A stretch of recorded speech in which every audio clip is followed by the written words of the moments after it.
누가 내 이름을 지워버린 걸까? 강재인은 매일 아침 눈을 뜨며 이 질문에 사로잡혔다. YL그룹의 장녀로 강규철 회장의 딸로 살아온 세월은 분명 그녀의 것이었는데 어느 순간부터 그녀의 이름은 사람들의 입에서 사라졌다. 대신 황기찬의 아내라는 꼬리표가 그녀를 따라다녔다. 회사에서는 전 디자인팀 팀장이라는 과거의 흔적만 남았고 그녀가 서 있던 자리는 모래 위에 그려진 그림처럼 흔적도 없이 지워졌다. 제이는 거울 속 자신을 바라보며 생각했다. 내가 누구였지? 그 질문은 단순한 의문이 아니라 그녀의 존재를 송두리째 뒤흔드는 칼날이었다. 그녀의 손가락은 거울을 스치며 떨렸고 차가운 유리 표면은 그녀의 혼란을 되돌려주었다. 이름이 사라진다는 것은 단순한 호칭의 문제가 아니었다. 그것은 그녀가 쌓아온 모든 순간, 모든 기억이 부정당하는 고통이었다. 제이는 자신의 손목에 묶인 얇은 팔찌를 내려다봤다. 기찬이 선물했던 두 팔찌는 이제 그녀에게 무거운 족쇄처럼 느껴졌다. 강재인은 늘 평범한 삶을 꿈꿨다. YL그룹의 후계자로 태어나 부족함 없는 삶을 누렸지만 그 풍요로움은 때로 그녀를 오라매는 족쇄였다. 화려한 드레스와 빛나는 보석은 그녀의 외면을 장식했지만 내면 깊은 곳에서는 소박한 행복을 갈망했다. 그녀는 어린 시절 어머니 최자영이 미술관에서 그림을 설명하던 모습을 떠올렸다. 자영은 늘 제인에게 말했다. 너는 내가 원하는 삶을 살아야 해. 그 말은 제인의 가슴에 깊이 박혔다. 그래서 그녀는 부모의 반대를 무릅쓰고 황기찬과 결혼했다. 기찬의 따뜻한 미소와 진심 어린 말 한마디가 그녀의 마음을 사로잡았다. 그는 검사 시절 정의를 말하며 그녀의 손을 잡았다. 그 손길은 그녀에게 안전한 피난처처럼 느껴졌다. 사랑이라면 어떤 시련도 이겨낼 수 있다고 믿었다. 하지만 그 믿음은 너무나 쉽게 깨져버렸다. 기찬의 눈빛은 점점 차갑게 변했고 그의 손은 제인의 손을 놓은 채 YL그룹의 권력을 향해 뻗어갔다. 제인은 그 변화를 처음에는 부정하려 했다. 기찬이 밤늦게 회사에서 돌아오며 보여주는 무심한 표정, 그녀를 바라보지 않는 눈빛은 그녀의 가슴을 점점 더 무겁게 짓눌렀다. 그녀는 잠을 이루지 못하는 밤마다 그의 옆에서 숨죽여 울었다. 왜 변한 걸까?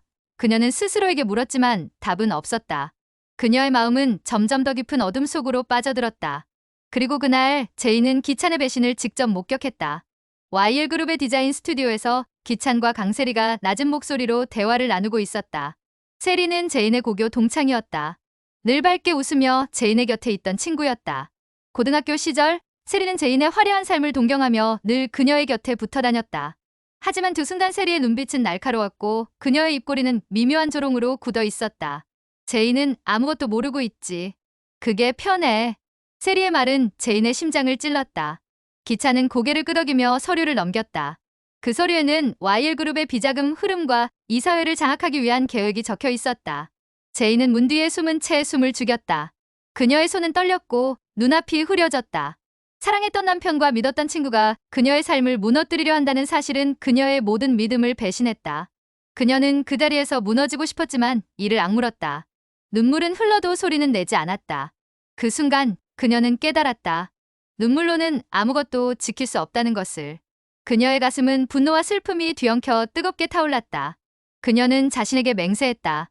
다시는 이렇게 무너지지 않겠다고. 그 맹세는 그녀의 내면에 단단한 씨앗을 심었다. 며칠 뒤 강규철 회장이 제인에게 서류 봉투를 건넸다. 아버지의 손은 떨리고 있었고 그의 눈에는 깊은 고뇌가 담겨 있었다.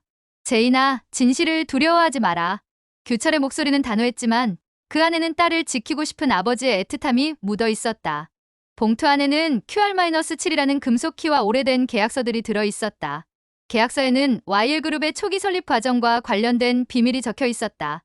제인은 그 문서를 읽으며 숨이 막혔다. 그녀가 잃은 것은 단순한 재산이나 지위가 아니었다. 그녀의 이름, 그녀의 존재 자체가 누군가에 의해 의도적으로 지워지고 있었다. 문서를 넘기는 그녀의 손은 차가웠지만 그녀의 마음은 점점 뜨거워졌다. 그녀는 아버지의 손글씨를 읽으며 그의 고통을 느꼈다.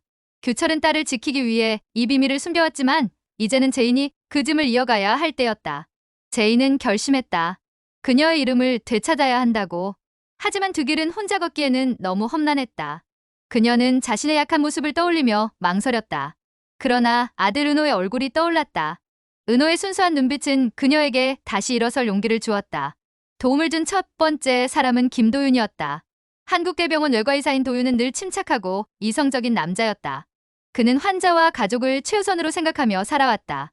도윤은 자신의 어머니 정윤이와 여동생 도희, 그리고 조카 보람을 위해 늘 헌신했다. 하지만 기찬과 세리의 음모를 알게 된 순간 그의 내면에 억눌려 있던 분노가 터져나왔다. 도윤은 병원 복도에서 제인을 마주쳤을 때 그녀의 눈에 깃든 절망을 읽었다. 그는 망설였다. 이 싸움에 뛰어드는 것은 그의 가족까지 위험에 빠뜨릴 수 있었다. 하지만 제인의 떨리는 손을 본 순간 그는 결심했다. 도윤은 제인을 찾아와 조용히 말했다. 제인 씨, 더 이상 침묵할 수 없습니다. 그의 손에는 YL그룹 내부 직원들이 제보한 자료가 들려 있었다. 그 자료에는 기찬과 세리가 숨겨둔 불법 거래 장부가 포함되어 있었다. 도윤의 눈빛은 단호했다. 그는 더 이상 방관자가 되고 싶지 않았다. 제인은 도윤의 단단한 어조에서 위로를 받았다. 그녀는 혼자가 아니었다. 도윤의 결심은 단순한 동정이 아니었다. 그는 기찬의 배신이 제인뿐 아니라 YL그룹의 수많은 직원들의 삶을 위협한다는 사실을 알았다. 그의 가슴 속에는 정의감이 다시 불타올랐다. 도윤은 자신의 어머니 윤희가 치킨 가게를 운영하며 힘들게 살아온 모습을 떠올렸다. 그는 가족을 지키기 위해 그리고 제인을 위해 싸워야 한다는 책임감을 느꼈다. 정오성도 제인의 편에 섰다. 오성은 윤희의 남동생이자 도윤의 외삼촌이었다. 한때 총원받던 회계사였지만 첫사랑 때문에 바다로 떠났던 그는 이제 투자회사 대표로 돌아와 있었다. 오성은 누나와 조카들을 위해 언제나 헌신했다. 그는 자신의 회사 계좌에서 수상한 자금 흐름을 발견했고 그 흐름이 기찬의 비자금과 연결되어 있음을 알아냈다. 오성은 제인에게 자료를 건네며 말했다. 내가 가진 건 많지 않지만 진실을 덮는 일에는 동조할 수 없어. 그의 목소리는 담담했지만 그 안에는 단단한 결의가 담겨 있었다. 오성은 자신의 과거를 떠올렸다. 첫사랑 때문에 모든 것을 버리고 바다로 떠났던 그 순간 그는 자신을 잃었다고 생각했다. 하지만 이제 그는 제인의 싸움을 보며 자신의 잃어버린 용기를 되찾고 있었다. 제인은 오성의 손을 잡으며 눈물을 삼켰다. 그녀의 곁에는 점점 더 많은 사람들이 모여들고 있었다. 오성의 결심은 제인에게 큰 힘이 되었다. 그는 단순한 조력자가 아니라 그녀의 싸움에 진심으로 동참하는 동료였다. 도유경도 제인의 곁에 섰다. 유경은 제인의 친구이자 김한의 아내였다. 그녀는 김한과의 결혼을 후회하며 하루하루를 버텨왔다. 김한의 허풍과 재무욕은 유경을 지치게 했다. 유경은 병원에서 제인을 만나며 자신의 아픔을 털어놓았다. 그녀는 김한이 기찬과 연관된 비자금 거래에 깊이 개입했음을 알았다. 유경은 김한의 서류에서 발견한 증거를 제인에게 건넸다. 제인아, 나도 도울게. 유경의 목소리는 떨렸지만 그녀의 눈빛은 단호했다.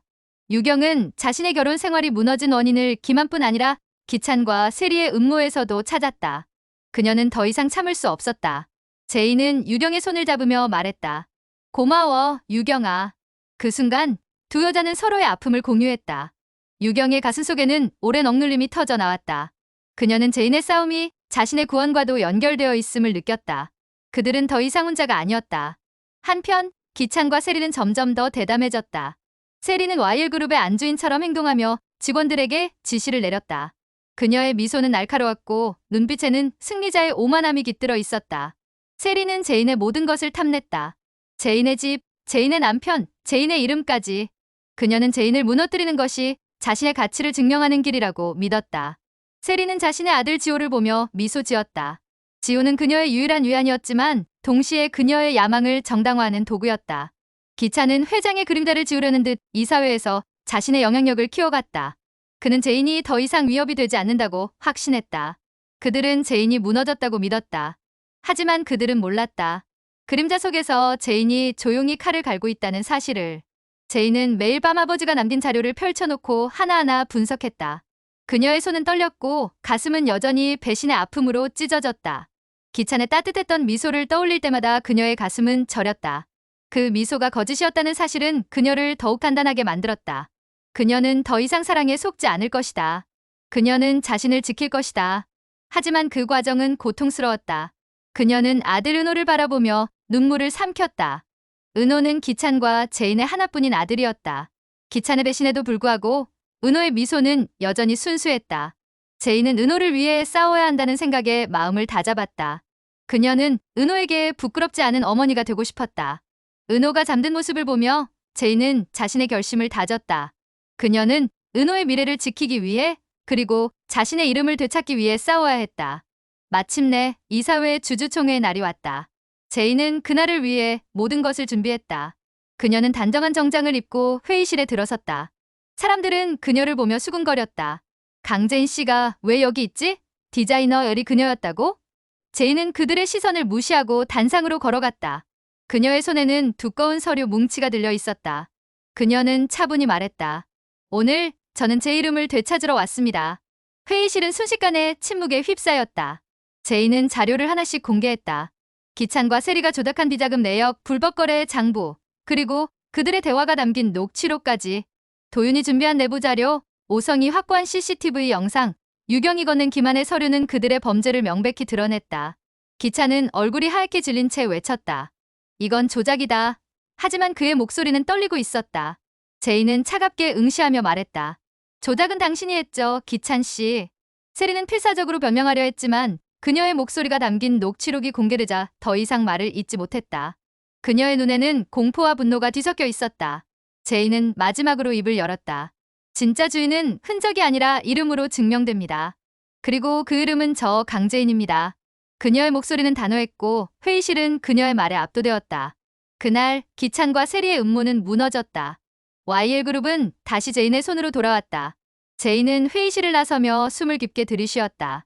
그녀의 가슴은 승리의 기쁨과 여전히 남아있는 상처로 복잡하게 뒤엉켜 있었다. 하지만 이야기는 거기서 끝나지 않았다. 제인이 금고 속 마지막 파일을 열었을 때 아버지의 손글씨가 눈에 들어왔다. 제인아, 아직 끝나지 않았다. 이 이름을 기억하라. 그 이름은 낯익으면서도 낯설었다.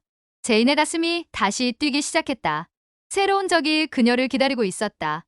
그것은 누구일까? 가족 안에서 자라난 대신의 씨앗일까? 아니면 외부에서 다가오는 더 큰 위협일까? 제인은 창밖을 바라보며 생각에 잠겼다. 그녀가 되찾은 것은 집과 이름뿐만이 아니었다. 그녀는 자신을 되찾았다. 하지만 그 이름 뒤에 숨은 진실은 무엇일까? 사랑과 정의, 가족과 권력 사이에서 그녀는 또 어떤 선택을 해야 할까? 제인의 싸움은 이제 막 시작되었다. 그리고 그 싸움의 끝에는 어떤 이름이 그녀를 기다리고 있을까? 그 이름은 그녀의 가장 가까운 가족일 수도, 혹은 전혀 예상치 못한 인물일 수도 있었다. 그녀의 손은 금속 키를 굳게 쥐었다. 진실은 아직 그녀를 기다리고 있었다.